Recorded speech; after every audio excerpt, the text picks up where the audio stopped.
A lot of people just go through the motions of work every day. Oftentimes we view work as something we have to do rather than something we love to do. This lack of passion can sap energy and break down teamwork. So how does a team leader turn an average team into a remarkable one? Randy Ross, co-author of the book Remarkable, is here to share the secrets to enduring success for any organization. Randy, thank you so much for joining us. Well, it's my pleasure, Tanner. We are glad to have you here. What does it mean to be remarkable, and why is it so important in life? Oh, great question.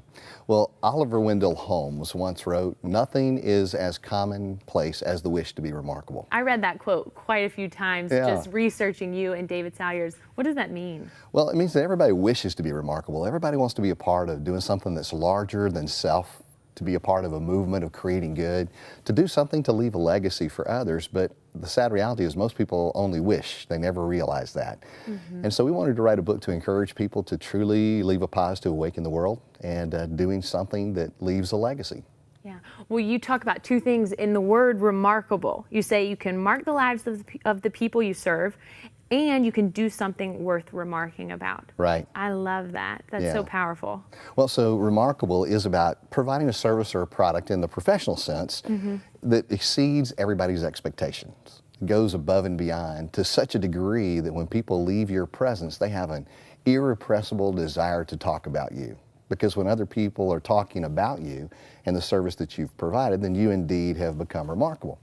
But it also means to leave an indelible mark on people's lives. And that can be done in such simple ways. Every single day, in every single encounter, we can bring value to people and really improve their story, make their life maybe just a little bit better, and leave a mark on them that's not easily erased. And everybody can do that.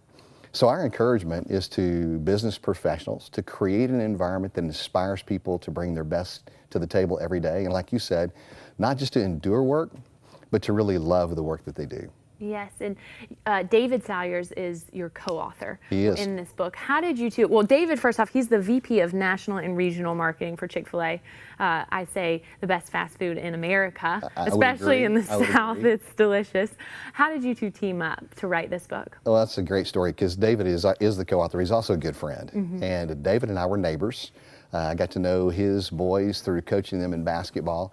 And then when we started brainstorming about the message of Remarkable and wanting to get it out to a larger audience, we decided to team up together. And while the book is not about Chick-fil-A, it does incorporate a lot of the elements and principles that people within the life of the organization employ on a daily basis to create the wonderful culture that they have. And we were very, very fortunate to have Truett Cathy, the founder of Chick-fil-A, before he passed away a little over a year ago, actually write the foreword to the book. And so that was a great honor for us as well. That's really neat.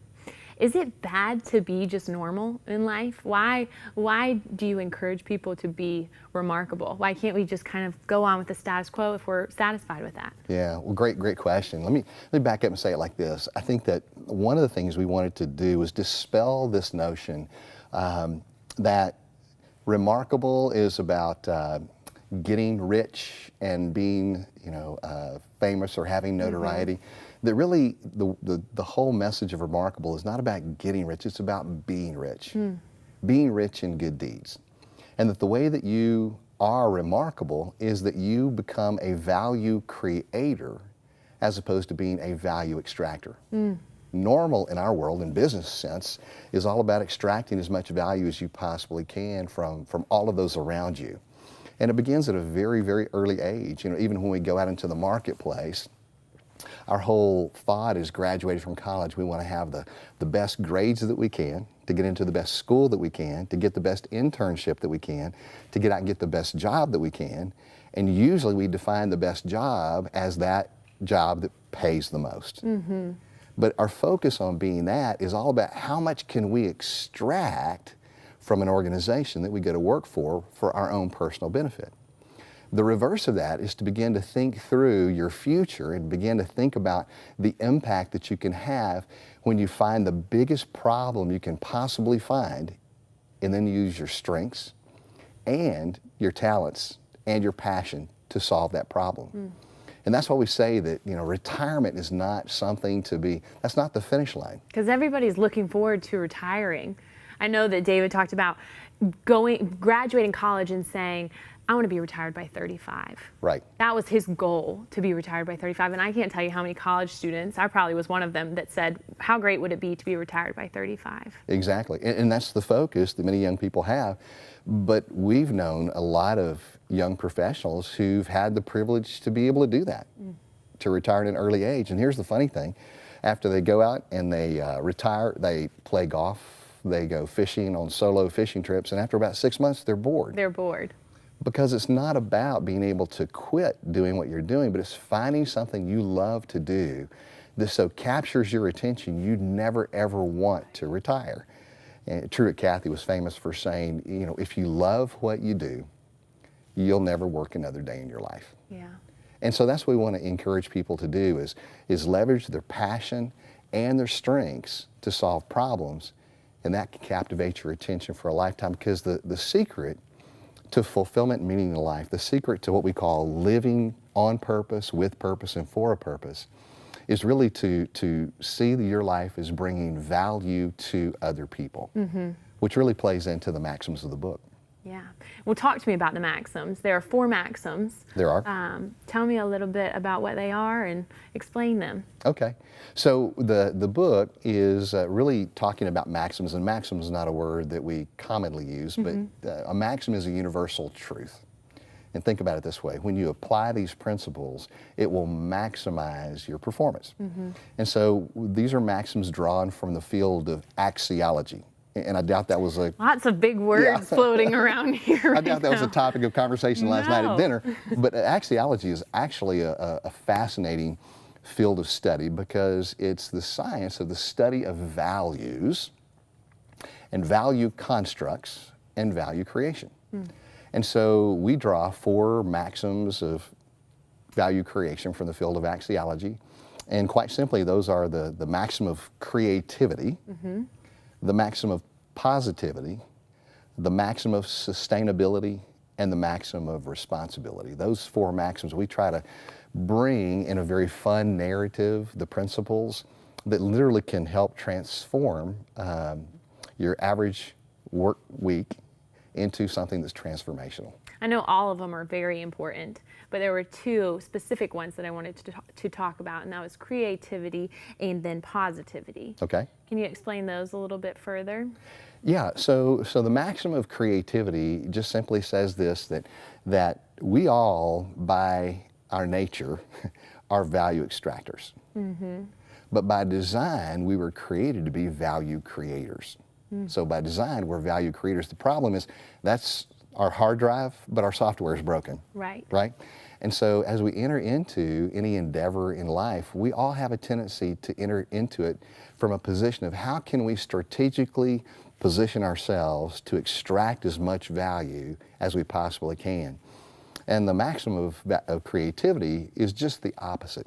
It really encourages people to fight against that natural urge to be an extractor and to be a value creator. In other words, moving from being a consumer to being a contributor. Right. And one of the ways that we talk about that in the book is just helping people understand the difference between your value grade and your pay grade. You know, people often ask, when's it appropriate to ask for a raise, you know, looking for that next, you know, opportunity. And we always say, you don't have to worry about that if your focus is right.